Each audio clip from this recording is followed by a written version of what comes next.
Hello student, आज हम evolution of Buddhist architectures के बारे में पढ़ेंगे, जिसमें हम चैत्य विहारा एंड स्तूपा क्या होता है और ये कैसे डेवलपमेंट हुआ और क्यों डेवलपमेंट हुआ और आज के रिस्पेक्ट्स में इसका हमारे लाइफ में क्या एप्लीकेशंस है, इसको कैसे डिज़ाइन किया जाता है और प्रेजेंट लाइफ में हम इसको अपने इंटीरियर डिज़ाइन में कैसे उपयोग कर सकते हैं। ये सब चीज़ के बारे में हम आज के इस वीडियो लेक्चर्स में हम सीखेंगे।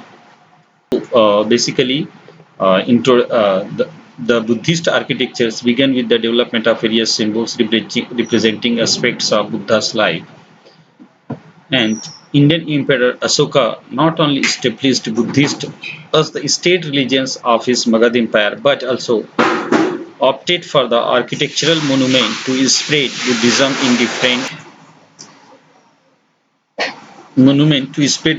in different places. The major features of these styles are stupa, stambha, chaityas and vihara. जैसे कि हम जानते हैं कि बुद्धिस्ट आर्किटेक्चर्स जो है वो बुद्धास लाइफ का जो घटनाक्रम था उसको लेकर के डेवलपमेंट हुआ है। इसको डेवलपमेंट करने में जो एम्पायर अशोका थे उनका बहुत बड़ा हाथ है। वो अपने मगध एम्पायर्स में इनको बुद्धिस्ट को रिलीजियंस का स्टेट रिलीजियंस बना दिया था और इससे जुड़े मोनूमेंट बहुत सारी जगह में बनवाए हैं और इसको अदर जो वर्ल्ड का जो अदर पार्ट है इसमें भी फैलाने में बहुत बड़ा इनका हाथ है। ठीक है, तो आगे चलते हैं। ये जो इमेजेस देख रहे हैं ये सांची का स्तूपा है। क्लियर? बुद्धिस्ट आर्किटेक्चर जो बेसिकली जो डेवलपमेंट हुआ या बुद्धिस्ट रिलीजन जो था वो दो पार्ट में थे, एक था हिनयाना, दूसरा Mahayana. Buddha was represented by religious symbols like dharmachakra, chhatris, footprint, etc. Idols were originally not used by Hinayana, but when come to Mahayana, Buddha was represented by the sculpture carved out in various sizes, depicting various postures like standing, sitting, lying, etc. Clear? तो हिनयाना जो part में थे इन लोग idols वाले जो मूर्ति के प्रतिरूप को नहीं मानते थे। जो महायाना वाला जो ग्रुप था वो मूर्ति के प्रतिरूप के मानते थे और बहुत सारे फॉर्म जैसे सीटिंग में, खड़े में और सोया हुआ, ये सारी चीजों का स्ट्रक्चर्स बनाए। But overall both are Buddhist architectures और इसी के साथ बहुत सारे फॉर्म्स डेवलप हुए। जो बेसिक जो फॉर्म्स है वो है chaityas, stupas and monolithic viharas and that is and one is the viharas, chaitya, vihara and stupas. जो विहारा था वो इनिशियली जो बुद्धिस्ट जो मोंक होते थे उनको घूमने के लिए काम आता था, रेनी सीजन में रहने का काम आता था। बट जैसे जैसे इस बुद्धिस्ट रिलीजियंस का डेवलपमेंट हुआ, उनकी ज़रूरत बढ़ती गई और उनको रियलाइज हुआ कि उनके लिए जो मेडिटेशन का जो उनके लाइफ का बहुत बड़ा पार्ट होता है, तो उनके लिए उनको शांत फ्री जगह उनको चाहिए था और जो नेचर्स के ज़्यादा क्लोज हो। तो इसी को लेकर के विहारा जो धीरे धीरे डेवलपमेंट हुआ, इसका एक बहुत बड़ा एग्जांपल है वो है नालंदा, बिहार में आपको देखने को मिल सकता है। और जैसा कि stupa initial functions of stupa was the venerations and safeguard the relics of the stupa. Buddhist के रेलिक्स को सेफ गार्ड करने के लिए काम आता था। जैसा कि आप एग्जांपल्स में देखेंगे, अभी सांची का स्तूपा आप लोगों को देखने को मिला, ये इसका बहुत बड़ा एग्जांपल्स है ना। इन अकॉर्डिंग्स भी चेंजेस द रिलीजियस, जैसे कि रिलीजियस प्रैक्टिस चेंज हुआ, stupa were gradually incorporated in chaityas and vihara.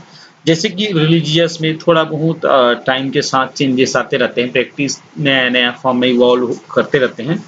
तो इसी सीरीज में क्या हुआ कि ये जो क्या बोला जाए कि स्तूपा जो है वो हमको विहारा और चैत्यास में भी देखने को मिले और इनका जो हाईएस्ट जो पीक था वो था 1st सेंचुरी में।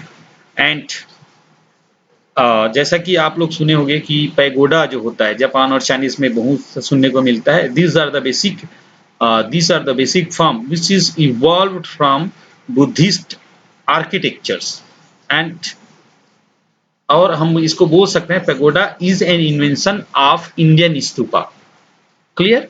ये इंडियन स्तूपा का ही एक फॉर्म है और इंडियन स्तूपा से ही ये इन्वेंट हुआ है। क्लियर?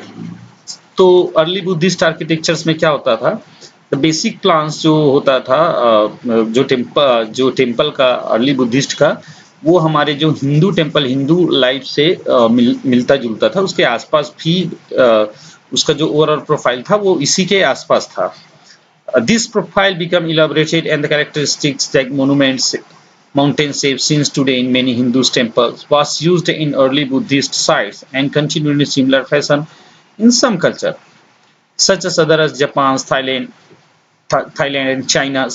में क्या हुआ कि लोकल इन्फ्लुएंसेस आया and different religious angle practice start हुआ, तो इसी के साथ क्या हुआ, डिफरेंट आर्किटेक्चर इवॉल्व होना चालू हुआ।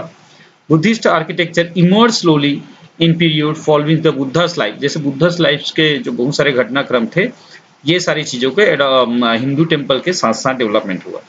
Brahmanist temples at this time followed with simple plan a square inner spaces in sacrificial area, often with surrounding ambulatory routes separated by lines of the column with colonial rectangular sloping roof. Behind a porch entrance area, generally framed by freestanding columns and colonnade. The external profiles represented Mount Meru and the adobes of the god, and the centers and the in the center is the universe, which is a principle of Hindu temple. The dimension and proportions that which is the dimension and proportions were dedicated by sacred mathematical formulae. This simple plan was adopted by early Buddhists, sometimes adopted with additional says for monks। जैसे कि इस type से मंदिर में क्या होता था, mom's के लिए एडिशनल सेल भी बना दिया जाता था, जैसा कि आप अजंता और एरोला में भी देख सकते हैं। तो क्या हुआ कि इवोल्यूशन ऑफ बुद्धिज्म, जैसे कि पहले इस टाइप से स्तूपा डेवलपमेंट हुआ, फिर इस टाइप का स्तूपा आया, फिर बेसिकली इसमें सम स्टोरेज से डाउन करने लग गए।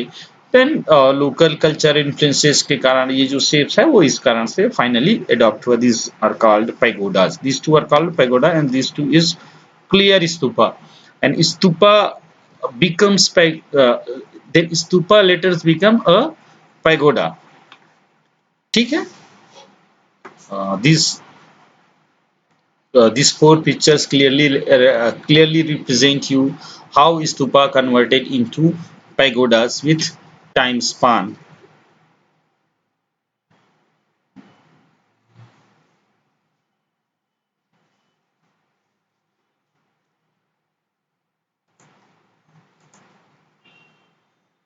These are the examples of early Buddhist temple।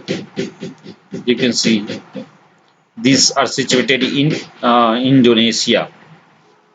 This is an example from Indonesia। And Buddhist temple during Guptas period, जैसे बुद्धिस्ट टेम्पल्स गुप्ता पीरियड के टाइम पे इस टाइप से बनते थे। One of the earliest Buddhist site still in existence is at Sanchi in India, and this is centered on stupa said to have been built by King Ashoka। जो सांची स्तूपा था वो king Ashoka ने बनाया था। The original simple structure is insist in a later more decorative one, and over 2 centuries the whole site was elaborated upon। The four cardinal points are marked by elaborate marked and elaborated by stone gateways। Early जो temples बनते थे often timbers का बनते थे और stones के बनते थे, तो उसी सीरीज में बुद्धिस्ट आर्किटेक्चर में भी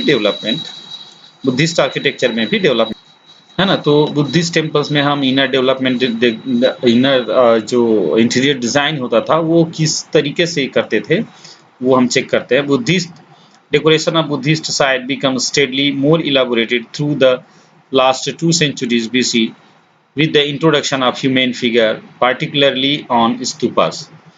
However, the Buddha was not represented in human forms, but still in first century and Ionic symbols were used. This is portrayed in more details in Buddhist art and aniconic faces.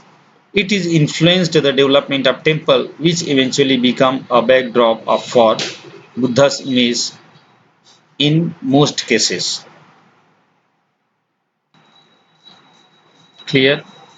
So in the next video, we will discuss about the features of Buddhist architecture. For today,